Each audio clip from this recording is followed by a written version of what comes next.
Karagdagang balita mula sa mga probinsya sa Kalibo, Aklan, kinagigiliwan ng isang bulag na drummer na hataw sa performance. 10 taong gulang pa lang si Mark nang mabulag pero hindi ito naging hadlang para ipagpatuloy ang kanyang hilig sa musika.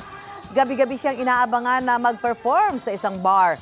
Inspirasyon si Mark sa kabataan dahil sa kanyang galing. Opisyal nang sinimulan ang pagdiriwang ng Strawberry Festival sa La Trinidad, Benguet. Siyempre, bida riyan ang mga produktong gawa sa strawberry.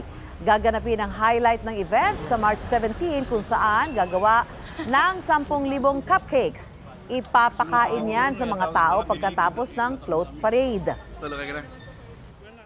Naging makulay naman ang selebrasyon ng 155th Foundation Day ng Bayan ng Carmen sa Bohol. Nagagandahang mga float ang pumarada sa bayan. Agaw eksena ng float na may higanteng mais na gawa sa plastic containers.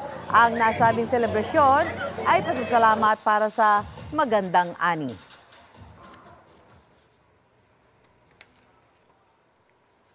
Mga kapuso, para una ka sa mga balita, mag-subscribe sa GMA Integrated News sa YouTube. Sa mga kapuso abroad, subaybayan niyo po kami sa GMA Pinoy TV at sa www.gmanews.tv.